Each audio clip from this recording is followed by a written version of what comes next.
observou claramente, durante uma visão, cerca da hora nona do dia, um anjo de Deus que se aproximou e lhe disse: Cornélio.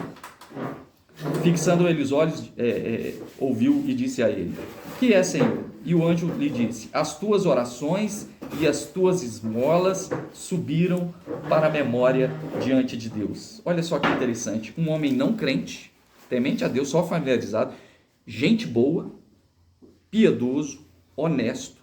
A salvação não é pelas obras. Paulo. Gálatas, Efésios, a salvação não é pelas obras. Agora, Deus vê a justiça de um homem bom. Esse é Cornélio, um homem temente. Eu leio a descrição de Lucas aqui acerca de Cornélio, eu lembro do meu pai, que era um homem temente a Deus, generoso, que fazia o bem, e Deus olha. Se a gente reconhece, olha, isso não diz nada sobre a salvação, mas diz muito sobre a justiça de Deus. Se a gente olha um homem temente, independente da questão religiosa, a gente está falando de um gentio, de alguém que não era crente, né? Se Deus olha, se a gente olha e vê, olha que homem bom, que pessoa boa, Deus também vê. Isso não diz nada sobre a salvação, mas diz sobre a justiça, sobre a integridade de uma pessoa. E Cornélio era esse homem que praticava isso, né? E ele tem uma visão, e nessa visão o anjo fala: olha, as suas orações subiram aos céus, as suas esmolas também, né? E você vai procurar um homem chamado Simão Pedro, que ele vai te orientar para você me conhecer melhor.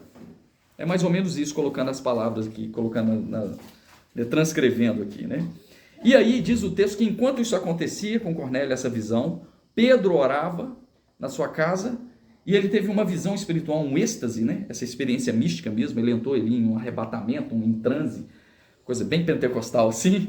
E aí ele tem uma visão de um lençol na frente dele e vários animais, répteis, que cerimonialmente era considerado imundo na Torá. Você não ia comer réptil, primeiro que não se come réptil nem determinados animais, especialmente no deserto, sem higiene nenhuma. Então Deus fazia restrições cerimoniais em alguns animais, só que com o tempo, aquela que era uma restrição cerimonial teve um peso de pecado moral religioso.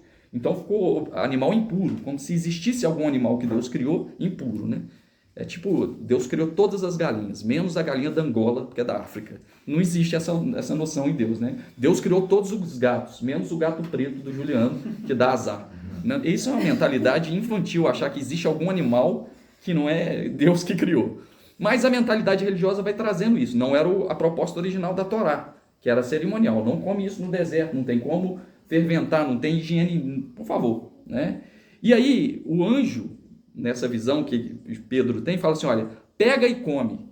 Aí Pedro, com seu preconceito religioso, fala assim: jamais, eu não vou comer coisa impura, eu sei que biblicamente, está na Torá. Aí o anjo vira e fala assim: olha, não considere impuro aquilo que Deus purificou.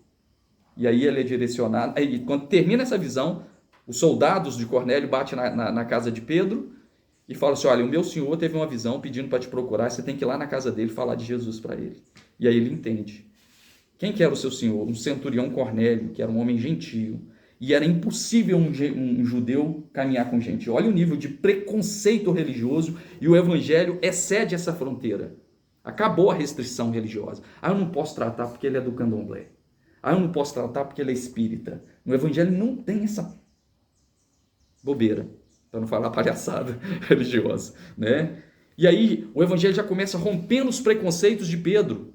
Aí Pedro vai até Cornélio e fala assim: olha, Cornélio, eu estou surpreso, porque Deus teve que me mostrar em visão para acabar com o meu preconceito religioso, para chegar aqui e pregar para você, porque você sabe que um judeu não pode caminhar com um gentio, mas Deus me ensinou, olha esse versículo aqui para a gente tomar cuidado com juízo a qualquer pessoa. O versículo 20 diz assim, olha, perdão, versículo 20 não, o versículo 28 do capítulo 10 diz assim, olha, a quem se dirigiu, disse Pedro: vós bem sabeis que é proibido, falando com o centurião, a um judeu a juntar-se ou mesmo aproximar-se de alguém de outra raça. Xenofobia.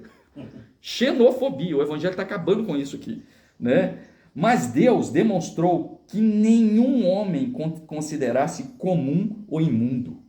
Gente, esse versículo aqui é forte demais. Sabe que você pegar qualquer um, a ralé, a marginalidade, aquele que você mas está em pecado. Tá? Não, nenhum homem você vai considerar comum ou imundo. Você tem que acolher com misericórdia. A gente fica com esses preconceitos religiosos. Cuidado, hein, meu irmão? Olha. Você tem que acolher indiscriminadamente. A nenhum homem considerou comum ou impuro. E aí ele começa a pregar, e vem a parte que eu gostaria da gente ler, que é o versículo 34. Então falou Pedro dizendo, ele começa a apresentar esse evangelho, que para ele agora, esse evangelho rompeu as barreiras do preconceito religioso. Para um homem que, a gente não está falando de um imundo, a gente está falando de um homem temente a Deus, que gostava da sinagoga, que frequentava a sinagoga, que praticava esmola. Mas a gente é tão, muitas vezes, intolerante do ponto de vista religioso, que quando a gente vê uma pessoa boa, de outra tradição religiosa, fazendo bem, a gente julga e fala, a salvação não é pelas obras, não adianta nada. Que espírito anti-evangelho. A gente não está aqui no papo de salvação, a gente está no papo de misericórdia. E aí, Jesus, ele teve uma mensagem completamente antirreligiosa, que chocou os preconceitos. Ele curou no sábado e não podia. Já chocou, o evangelho já rompeu, curou no sábado. Ele andou com publicanos e pecadores, não podia. Porque é bem-aventurado o que não anda no conselho dos ímpios, nem se assenta na roda dos escarnecedores. E Jesus sentou na roda dos escarnecedores, andando com Mateus, com publicanos e pecadores, né? Jesus perdoou pecados. Um homem não pode perdoar pecados. Jesus chocou os limites da religião. Não podia comer sem lavar as mãos. Tudo que era limite, o evangelho transcendeu, excedeu em Jesus de Nazaré. E, se a gente percebe, os discípulos sempre teve alguns preconceitos instalados. Eu até anotei alguma coisa. Jesus chocou, curando no sábado, perdoando pecados, andando com pecadores, fazendo relativizações culturais. Ouviste o que foi dito? Eu, porém, vos digo. Ele está excedendo, ele está indo para além do limite da religião. Foi o que aconteceu com Pedro, que Deus teve que morrer aqui, Pedro, pelo amor, para com esse preconceito religioso. Acolhe o rapaz, ele é um homem bom, ele é honesto, ele é íntegro, ele dá esmolas, ele temente a Deus. Né? E você vê que os discípulos, até em Atos, tinham esses preconceitos. Porque Paulo, quando converte, a igreja teve que se reunir para ver se aceitava a conversão de Paulo. Porque o preconceito religioso estava ali. E o texto está mostrando para a gente o tempo inteiro que a gente tem que ter muito cuidado com esses preconceitos religiosos. Né? Apesar de andar com Jesus, os discípulos ainda possuíam uma mente religiosa que precisava ser convertida ao evangelho. Né? Nessa narrativa, Deus teve que se revelar a Pedro para que ele entendesse que Jesus é Senhor de todos, porque na cabeça de Pedro, Jesus era Senhor só dos judeus. Teve que ter uma visão para ele comer aquilo que era impuro e ouvir de Deus que não podemos considerar impuro aquilo que Deus não considera. A nenhum homem. Aí vem a narrativa. Versículo 34, oficialmente. Diz assim, então falou Pedro dizendo, reconheço por vontade que Deus não faz acepção de pessoas. Pelo contrário, olha esse versículo, parece até um universalismo, olha só. Pelo contrário, em qualquer nação, aquele que o teme e faz o que é justo, lhe é aceitável. A salvação não é para graça, não é pelas obras, e não é mesmo. Isso é o apóstolo Paulo. Mas Pedro está falando que Deus vê aquilo que Jesus disse. Bem-aventurados os misericordiosos, porque eles alcançarão as misericórdias. Jesus não está falando assim, bem-aventurados os misericordiosos evangélicos, que eles alcançarão misericórdia. Jesus não diz assim, bem-aventurados os pacificadores cristãos, que eles serão chamados filhos de Deus. Não, Jesus está falando, bem-aventurados esses aqui. Bem-aventurados os que choram, que serão consolados. Jesus transcende esse limite religioso. Isso é um convite para acolher, fazer pontes entre os homens. Anunciar o ministério da reconciliação para além da barreira religiosa, da intolerância, do preconceito. E continua. Pelo contrário, versículo 35, em qualquer nação, aquele que o teme e faz o que é justo, lhe é aceitável. É a ordem de Melquisedeque, né? É a ordem de Melquisedeque, que Melquisedeque é aquele homem que era sacerdote do Deus Altíssimo, sem nenhuma linhagem com Abraão, sem nenhuma linhagem bíblica, sem nada disso. Mas ele era sacerdote do Deus Altíssimo. Né? Isso aqui é um homem de Deus segundo a ordem de Melquisedeque, o centurião. 36. Esta é a palavra que Deus enviou aos filhos de Israel, anunciando-lhe o evangelho da paz, por meio de Jesus Cristo. Este é Senhor de todos.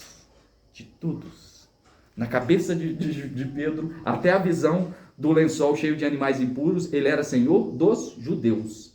Agora, o evangelho excedeu ao limite da religião, do preconceito religioso, ele fala, ele é Senhor de todos. E agora ele vai falar assim, olha, a máxima forma, a melhor forma de se enxergar Deus não é por uma tradição religiosa. Não é por uma tradição religiosa. A melhor forma de se enxergar Deus é através de uma pessoa, Jesus de Nazaré. Ele tinha uma boa tradição religiosa, ele tinha um bom costume religioso, como existem boas tradições religiosas. E olha, meu irmão, muita reverência, tá? Muita reverência para muita gente boa, piedosa e temente a Deus, que não é da nossa tradição. Agora, eu sei por mim mesmo que a máxima revelação da glória de Deus está numa pessoa e não numa tradição, Jesus de Nazaré. E ele começa a apresentar Jesus de Nazaré. Eu falo assim, olha, você ama tanto a Deus e suas esmolas são tão bem-vindas para Deus que Deus resolveu te apresentar essa pessoa que eu vos lhe anuncio, Jesus Cristo. Olha que bonito isso. Isso significa dizer que até aquele piedoso, ele precisa de entender que Deus é uma pessoa. Deus não é uma tradição religiosa. Não precisa ficar defendendo ali a sua tradição, porque eu nasci nela. Não, é uma pessoa. A gente está falando de Jesus Cristo, Deus de vivos e de mortos, e é assim que ele vai apresentar. Versículo 37. Vós conheceis a palavra que foi divulgada por toda a Judéia, tendo começado desde a Galileia, depois do batismo que João pregou. Aí ele falou assim, olha, você lembra, né? Você deve estar familiarizado aí que teve um homem chamado Galileu, né? Eu estava até lembrando aqui, conversando com o Beto lá no show do Fernandinho, eu como um bom crente estava lá. E foi uma benção, né? Gostei do show do Fernandinho. Rock pesado e foi top demais. E a gente cantando Galileu, né? Galileu. Você sabe o que é falar que Jesus era Galileu? Era chamar Jesus de mundano. Mundano, Jesus. Galileu era uma peste para o preconceito religioso judaico. Ele era da Galileia, dos gentios. Da Galileia dos gentios, de Nazaré poderia vir alguma coisa boa. Olha Jesus recebendo o preconceito religioso, abrindo. Quando você acaba o preconceito religioso, você abre, você acolhe. Isso não é um convite ao universalismo, é abrir, é acolher, é fazer pontes entre os homens. Vocês sabem, né? Ele está dizendo aqui, que da Galileia, depois do batismo de João, surgiu Jesus, apareceu pregando. Versículo 38, como Deus ungiu a Jesus de Nazaré com o Espírito Santo e com poder, o qual andou por todo o mundo fazendo bem e curando pessoas de todos os oprimidos pelo diabo, porque Deus era com ele. Ele falou, olha, Deus ungiu a Jesus de Nazaré. E nós somos testemunhas de tudo que ele fez na terra dos judeus e em Jerusalém, ao qual também tiraram a sua vida pendurando em um madeiro. A este Deus ressuscitou, bendito dia, né? No terceiro dia, e concedeu que fosse manifesto, não a todo o povo, mas às testemunhas que foram anteriormente escolhidas por Deus, isso é, a nós, que comemos e bebemos com ele, depois que ressurgiu dentre os mortos, e nos mandou pregar ao povo e testificar que ele é quem foi constituído por Deus, juiz de vivos e de mortos. Aqui Pedro está falando, olha, eu não estou no papo mais de pregar o judaísmo, eu não estou no papo mais de pregar o cristianismo, eu prego Jesus de Nazaré, uma pessoa, Senhor de vivos e de mortos. O meu departamento é superior. Ele não está num campeonato de tradição religiosa para ver qual que é a verdadeira. Ele está falando de um Deus de vivos e de mortos. Dele todos os profetas dão testemunho de que por meio de seu nome, todo aquele que nele crê, recebe a remissão de pecados. Então Pedro acaba com o seu preconceito religioso e vai anunciar esse Jesus para ele. Esse Jesus agora sem preconceito, esse evangelho para além das fronteiras da religião. E quais são as características desse evangelho? Eu queria falar 3 nessa pequena narrativa que a gente leu. A primeira, que o evangelho é para todos, todos, sem acepção de pessoas. Para o marginal, para o invisível, para o indigno, como diria o pastor Carlos Bragantino, a graça é para falidos, é para o discriminado, e é para o temente a Deus, é para o homem piedoso, como era o meu pai, temente a Deus, para o espírita lá, ó, que está lá temente a Deus, fazendo bem, e tantos outros. O evangelho é para ele. A gente não está falando de religião, a gente está falando da pessoa de Jesus de Nazaré, sem acepção de pessoas. Deus me mostrou, disse Pedro, que não posso considerar nenhum homem comum ou impuro. Isso não vai aproxima da pessoa com exclusivismo religioso. A gente aproxima a pessoa para pregar com exclusivismo. Sabe qual que é o sentimento de exclusivismo? A minha religião é que salva. Não é só a religião que salva, é uma pessoa. Aí você acha que você está no time de Jesus, que salva, aí você começa a ser sectário, a gente confunde. Jesus é exclusivo. Ele disse, ninguém vem ao Pai sem... Mas Jesus é exclusivo.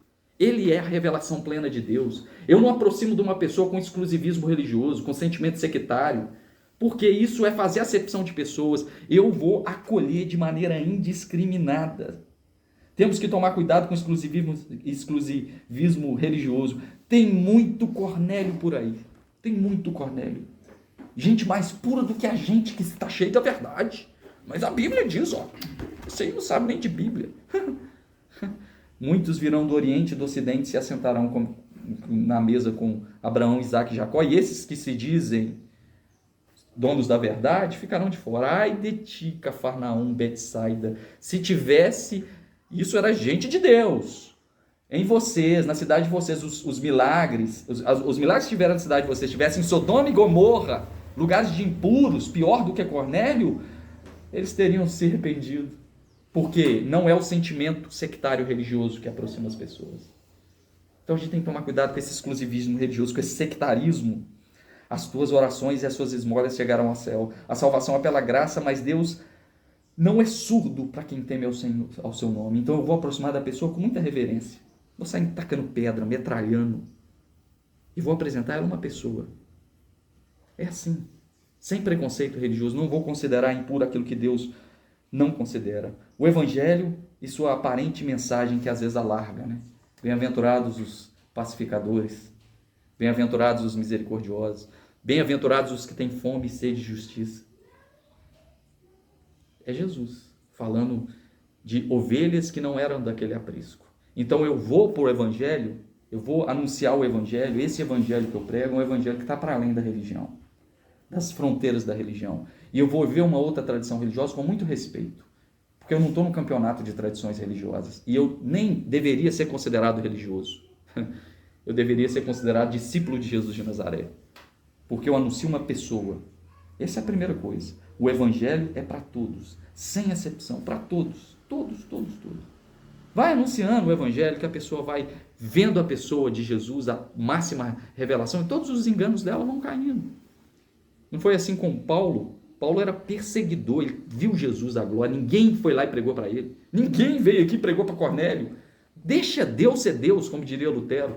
Mas a gente vai lá na intolerância. Ó, atropelando. Às vezes você está lá atropelando na sua metralhadora da teologia, atropelando um Cornélio, temente a Deus. Muita reverência. Muita reverência. Em nome do exclusivismo religioso, a gente metralha e faz acepção de pessoas, e o Evangelho não faz. É por isso que Jesus andava com os indignos. É por isso que Jesus andava com os maltrapilhos, com os discriminados. Hoje Jesus andaria com a turma muito cabulosa, né? Então a gente tem que ter essa autocrítica. Segunda coisa, o Evangelho é uma mensagem de paz. Interessantíssimo, o versículo 36, ele diz assim, olha, esta é a palavra que Deus enviou aos filhos de Israel, anunciando o Evangelho da paz. Uns domingos atrás a gente pregou acerca do reino de Deus, e o apóstolo Paulo vai falar que o reino de Deus é justiça, paz e alegria. Sabe por que o Evangelho da paz? Porque é paz, é boa notícia. Evangelho da paz. E a gente prega uma tradição religiosa sem paz com Deus e sem paz com os homens. Você vê o cristianismo tomado por um espírito Belial. Espírito de vamos destruir quem pensa diferente, um espírito intolerante. E a relação com Deus é uma relação aflita. Não tem paz com Deus, com medo do pecado, com medo de perder a salvação, com medo do diabo, com medo do apocalipse, com medo não sei o quê, numa neurose culposa, uma angústia o tempo inteiro. Justificados, pois com Cristo temos paz com Deus. O Evangelho tem que ser essa coisa para a pessoa ficar quase que zen. Zen é budismo, né? Mas não é ficar zen. É ficar em paz com Ele mesmo. Estar em paz com Deus. A gente fica naquela cobrança, naquela paranoia, como se Deus estivesse anotando tudo para depois jogar na sua cara. Aquela aflição. Vocês já viram o filme de Lutero? Lutero tem uma parte assim que ele fica lá, neurótico. O diabo está contra mim. E a gente fala mais do diabo do que em Deus. Eu sou discípulo do príncipe da paz. Eu sou discípulo do Evangelho da paz. Paz entre os homens. Paz entre um homem e Deus e entre um homem e homem. É o fim da espiritualidade culposa e do medo de Deus. Medo de Deus pesar a mão. Isso aí aconteceu porque você não foi no culto. Isso aí é porque você está desigrejado.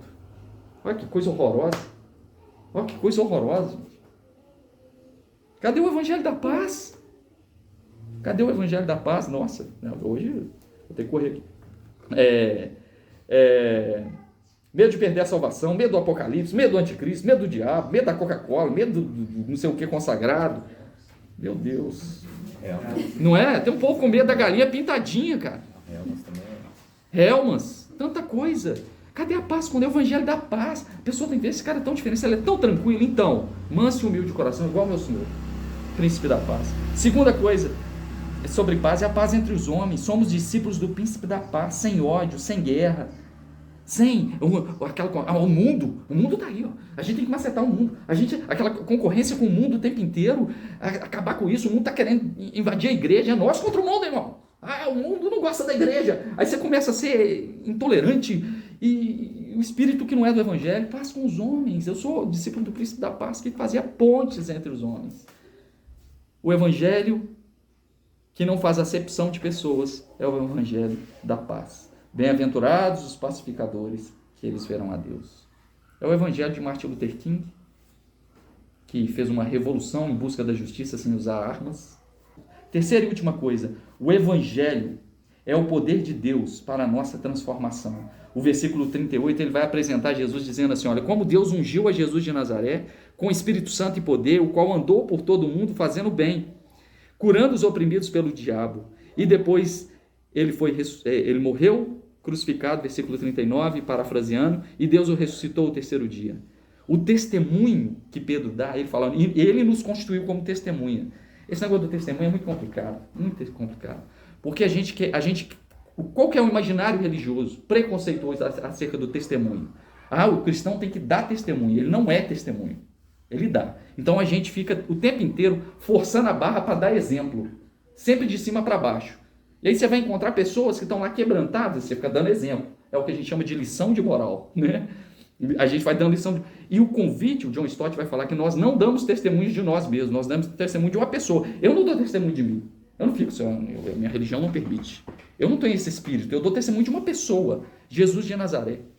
E o meu testemunho é esse, que Deus ungiu a Jesus de Nazaré com o Espírito Santo e poder. E o que é o testemunho para mim? O que quem de fora vê em Cristo em mim? Não é que eu estou dando um monte de exemplo, performance moral, não é. É porque ele vai ver em mim o mesmo sentimento que houve em Cristo Jesus. E o que o Espírito Santo fez com Jesus? Para nós, Deus te construiu, então você tem que ter poder, você vai virar um X-Men quase, um negócio assim. Deus ungiu a Jesus de Nazaré com o Espírito Santo e andou por todo mundo fazer o bem. Em geral, para nós, quando Deus unge, o Espírito Santo nos unge, é para ter poder, para ficar cheio da unção, para dar o reteté, para pular, para não sei o quê. Jesus foi ungido para fazer o bem. Esse é o testemunho, andar por todo mundo e fazer o bem. Os cristãos estão precisando dessa unção. A unção de andar por todo mundo fazendo o bem, dando carona, estendendo a mão, não devendo ninguém. Não é nada de ficar aí metralhando a religião alheia. É andar por todo mundo fazendo o bem. Essa é a transformação. É o testemunho que Jesus fez. Salvação dos nossos pecados, remissão dos nossos pecados, transformação. Gosto muito de uma expressão do apóstolo Paulo, que ele fala assim, olha, até que Cristo seja formado em vós. O testemunho que eu dou é à medida que Cristo vai crescendo em mim. É a cristificação. Eu não quero dar exemplo, eu não quero dar testemunho religioso. Qual que é o testemunho de religioso? Se eu bebo ou não bebo, se eu ouço música ou não ouço, se eu visto roupa ou não visto roupa. A pessoa tem que olhar Cristo em mim. Quais são os sintomas de Cristo? Andou por todo mundo fazendo bem, curou os oprimidos. Esse é o testemunho de Cristo. E esse é o testemunho que a gente precisa de ter. Essa é a unção do Espírito Santo para fazer o bem. Olha que interessante. É o testemunho da salvação, que ele perdoa os nossos pecados, diz o texto, né? Morreu pelos nossos pecados. É o testemunho da cristificação, ser ungido para ser como Jesus de Nazaré. E é o testemunho da glorificação, que é a vitória sobre a morte. Eu anuncio a ressurreição para sempre. Para sempre. O texto vai dizer, foi assim que Pedro está falando, olha, esse é Jesus. Deus ungiu ele para ir por todo mundo fazendo bem, para curar pessoas, Deus levantou ele para morrer pelos nossos pecados e nos perdoar. E Deus deu glória a ele e ressuscitou. Esse é o evangelho acolhido por todos. Só que quando eu dou esse testemunho, eu não vou dar testemunho religioso. Quando eu dou esse testemunho, eu vou dar testemunho dessa pessoa. E fica em mim essa transformação, esse convite à transformação. Que tipo de evangelho que eu estou vivendo? Se eu estou parecendo mais com Cristo ou estou parecendo mais com crente? Que é diferente. Você pode ser completamente crente, totalmente diferente de Cristo. Como que você vai ser crente? Guardando dias, guardando música, guardando vestimenta, guardando dieta de pode comer ou não pode, guardando horários. Isso é o caminho da religião. Agora, o que é de Cristo em você? Quais são os frutos da misericórdia, do amor, de ir por todo mundo fazendo o bem? A gente está precisando de uma geração de testemunhas levantados por Deus assim. Eu falo assim, gente, olha como é que ele come com pecadores e acolhe de maneira indiscriminada. Olha como é que ele faz o bem para todos, ele serve, ele multiplica pães e peixes, ele estende a mão. A gente está precisando desse evangelho, que sai dos limites da religião, que excede as paredes da religião. Que o Senhor possa nos ungir com o Espírito Santo para ir por todo mundo fazendo bem. Para ser conhecido como os outros, como aquele cara é tão generoso. Aqui no bairro, por exemplo, tem um cara muito gentil, né?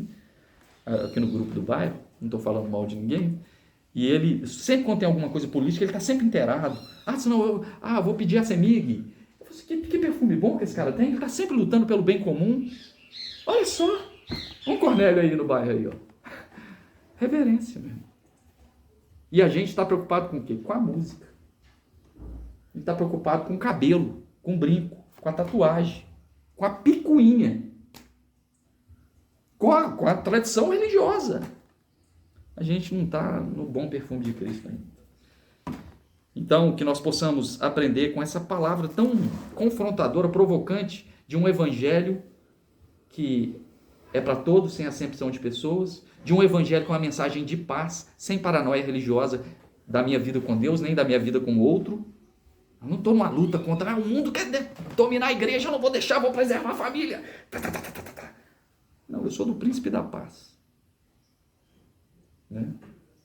E dá o testemunho de Cristo. E eu gostaria de ser conhecido como esse testemunho de que, olha, ele parece com Jesus, ele vai por todo mundo fazendo bem, ele é uma pessoa, gente boa de Deus na terra, como um bom samaritano. Vamos orar?